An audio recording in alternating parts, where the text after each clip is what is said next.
Doctor Surendra Kumar Bhargava, सहआचार्य BST, राजकीय महाविद्यालय खेतड़ी।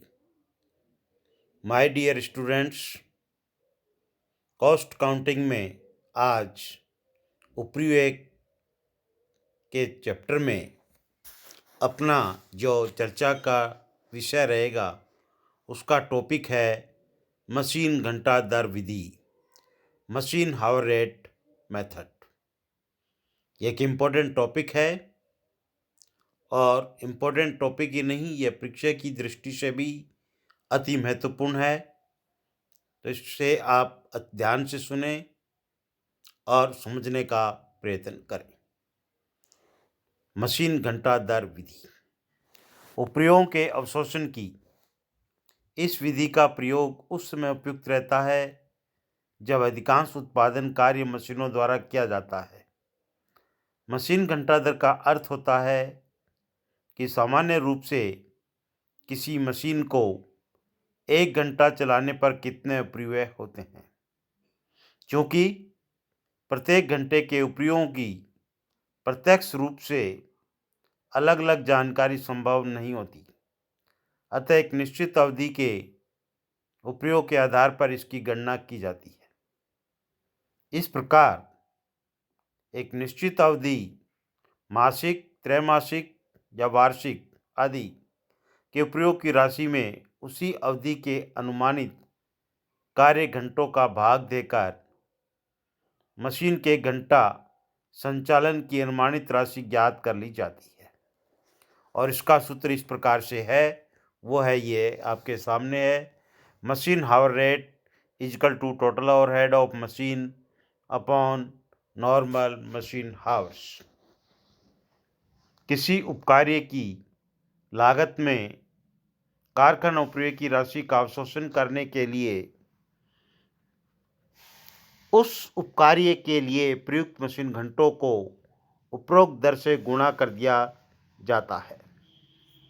उदाहरण के लिए, किसी उपकार्य के लिए एक मशीन का प्रयोग 10 घंटे के लिए किया जाता है तथा उस मशीन की प्रति घंटा संचालन लागत 5 रुपये है, तो उस उपकार्य पर अवशोषित की जाने वाली कारखाना उपरिव्यय की राशि 10 × 5 50 रुपये होगी। The amount of factory overhead is equal to machine utilization hours into machine hour rate chargeable to job। ये सूत्र के रूप में आप कर सकते हैं।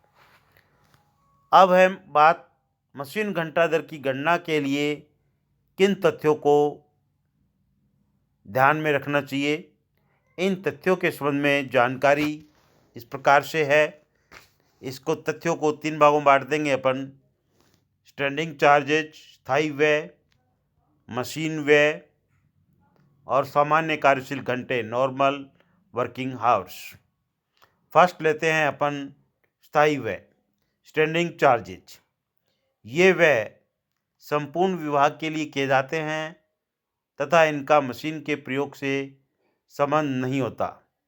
ये व्यय अक्सर स्थिर प्रकृति के होते हैं, जैसे वेतन, किराया, बीमा व्यय आदि। इन व्ययों को विभाग की समस्त मशीनों पर उचित आधार लेकर विभाजित कर दिया जाता है। कुछ प्रमुख स्थायी व्यय, उनके विभाजन का आधार इस प्रकार से है, जिसको मैं समझा रहा हूँ आपको। पहला स्थायी व्यय है किराया एवं दर। तो उसके विभाजन का आधार क्या रहेगा? मशीन द्वारा घेरा गया क्षेत्रफल। बिजली एवं ताप, तो इसके लिए विभाजन का अधिकार करेंगे हम। बिजली ताप के लिए बल्बों की संख्या अथवा कुल वाट अथवा कर्मचारियों की संख्या के अनुपात में अथवा घेरे गए क्षेत्रफल के अनुपात में। Number 3, supervision.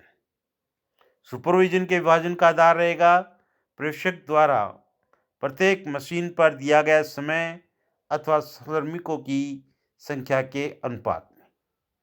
नंबर 4, बीमा व्यय, जिसके विभाजन का आधार है प्रत्येक मशीन के बीमा मूल्य के अनुपात में। नंबर 5, अप्रत्यक्ष सामग्री, तो यह प्रत्यक्ष सामग्री हम बांटेंगे प्रत्यक्ष सामग्री, प्रत्यक्ष मजदूरी या श्रमिकों की संख्या के अनुपात में। श्रम कल्याण व्यय, तो इसके विभाजन का आधार रहेगा मशीनों पर कार्यरत श्रमिकों की संख्या के अनुपात में। और विविध व्यय, परिस्थितियों के अनुसार किसी उचित आधार पर। इस प्रकार से प्रत्येक मशीन पर स्थायी व्ययों का हिस्सा ज्ञात करके जोड़ लिया जाता है।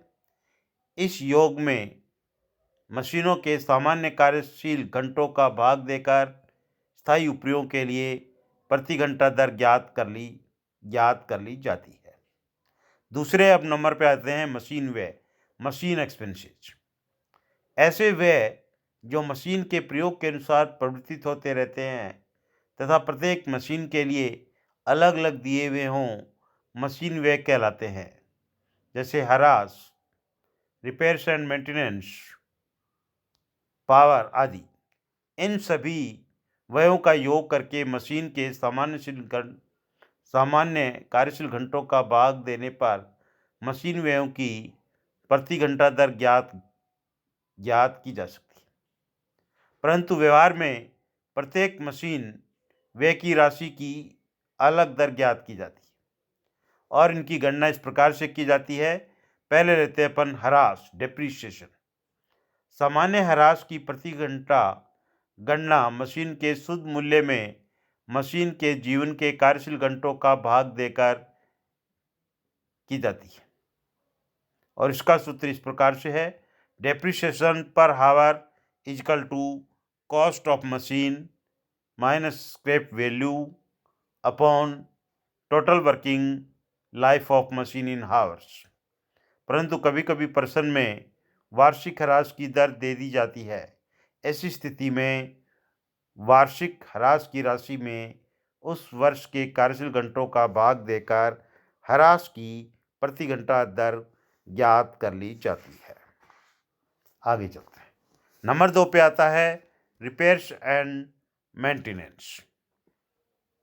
जिस अवधि के लिए मरम्मत एवं अनुरक्षण व्यय दिया जाता है उस अवधि के कार्यशील घंटों का भाग देकर प्रति घंटा मरम्मत एवं अनुरक्षण व्यय की दर ज्ञात कर ली जाती है। एक वर्ष के मरम्मत व्यय देने पर उसी वर्ष के कार्यशील घंटों का भाग देकर तथा मशीन के जीवन काल के लिए मरम्मत की राशि दी हुई होने पर उस मशीन के जीवन काल के कुल घंटों का भाग देकर एक घंटे की मरम्मत व्यय की दर ज्ञात कर ली जाती है।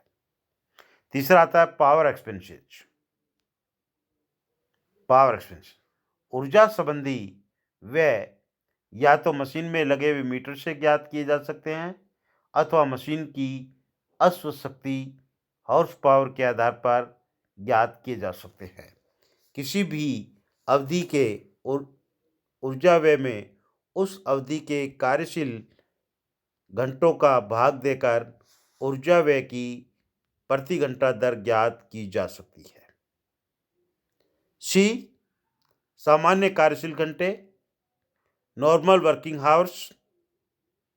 सामान्य कार्यशील घंटों से प्राय एक निश्चित अवधि में उत्पादन पर लगाए गए वास्तविक घंटों से होता है।